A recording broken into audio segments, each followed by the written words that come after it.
Bienvenue à tous dans cette nouvelle vidéo. On se retrouve pour une nouvelle analyse sur les Pokémon de la neuvième génération. Et du coup, on enchaîne sur le Pokédex de la génération avec Cléopsitra, du coup, dans l'ordre, l'évolution de Flottillon, hein, ce petit Pokémon assez étrange, là qu'on peut voir là, je pense que c'est comme Pokémon, un petit machin, un petit bidule bizarre, pas trop à quoi ça peut ressembler ce truc, et ça évolue du coup en ce Pokémon, hein, qui est une sorte, enfin c'est un Pokémon autruche, hein, globalement, du coup, qu'est-ce que ça donne en stratégie? Alors d'abord, il a un type psy pur. Alors c'est vrai que le type psy, c'est pas un type franchement incroyable, hein, clairement, autant défensivement qu'offensivement, hein, quand même trois faiblesses assez dérangeantes, un type insecte, ténèbres et spectre, pour deux résistances dont une à lui-même, avec une résistance combat quand même, mais c'est assez moyen défensivement, et offensivement, c'est pas nécessairement mieux non plus. Ça apporte pas énormément dans une team globalement, autant offensivement et défensivement, et ça apporte des faiblesses qu'on n'aime pas trop avoir globalement. Donc c'est un petit peu moyen à ce niveau-là, surtout qu'il n'a pas de double type, donc pas plus de présence offensive ni défensive, donc c'est un petit peu moyen, on va pas se mentir à ce niveau-là. Ensuite, ses talents à ce Pokémon. Alors, il a Frisk qui est fou, je crois, en français.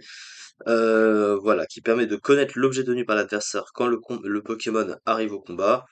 Bon, hein, ça casse pas trop pattes, un canard, évidemment. Il a un talent ensuite qui est un talent qui n'existait pas avant, qui est opportuniste. En gros, si l'adversaire booste ses stats, il va également booster ses stats de la même manière. C'est un peu trop situationnel pour être envisageable, je pense. Et par contre, son dernier talent, c'est Turbo. Alors, Turbo qui booste d'un cran la vitesse à la fin de chaque tour, si tant est qu'il reste sur le terrain. Pour un Pokémon qui a une vitesse assez bonne, hein, de 105, c'est plutôt pas mal, Turbo. Et pour un Pokémon offensif, qui plus est. Alors, sur le plan des statistiques, c'est des stats assez paradoxales, hein, puisque d'un côté, on a un Pokémon offensif avec 101 en attaque spéciale, donc une attaque spéciale correcte, pas non plus exceptionnelle, mais voilà, ça passe, c'est une attaque spéciale assez intéressante, avec une bonne vitesse de 105, mais un bulk pratiquement inexistant, hein, malgré une bonne base PV de 95. Il a 62 défenses spéciales, donc c'est vraiment un bulk fragile. Il a une attaque de 60, donc ça, de toute façon, on s'en fiche un peu pour un type psy.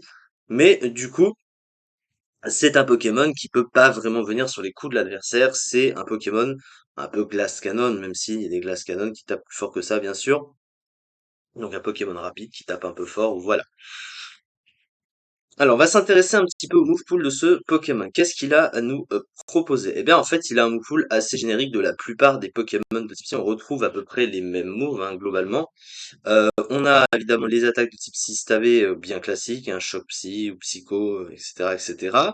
Il a également une attaque qui s'appelle Lumina Crash, une nouvelle attaque avec 80 de puissance et 100% de précision, un peu moins puissant que Psycho, sauf que ça a 100% de chance de baisser l'aspect def de 2 crans après utilisation, donc c'est largement mieux qu'un Psycho, hein, puisque quand tu as baissé la défense spéciale de 2 crans quand même de l'adversaire, tu boostes ta puissance. Bon, l'adversaire ne va pas rester sur le terrain, je pense, après ça, mais ça incite du coup l'adversaire à partir s'il sent que sur la prochaine attaque, il peut prendre cher.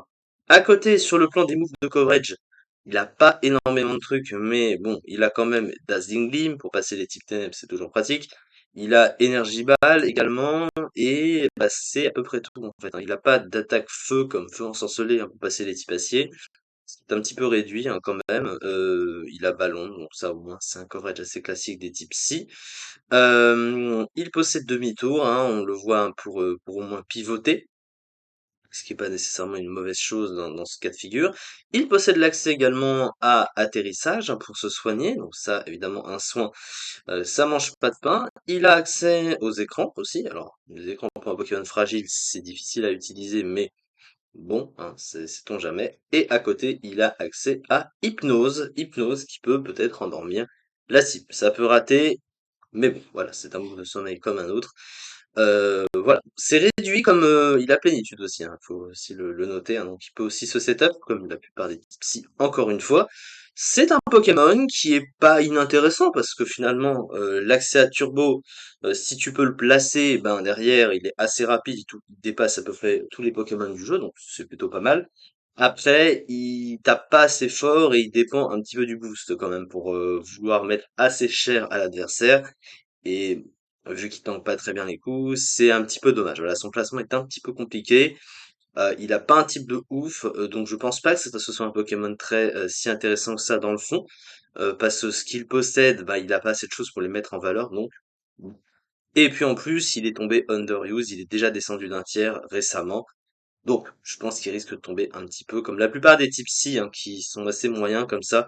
Ils descendent assez bas dans les tiers, malheureusement. Donc, je pense pas qu'on puisse le voir très très haut. Mais bon, c'est comme ça. En tout cas, merci beaucoup du coup de m'avoir suivi pour cette vidéo. On se retrouve prochainement pour la suite des analyses sur les Pokémon de la 9e génération. Merci, voilà, merci encore beaucoup de m'avoir suivi et à très vite pour la suite.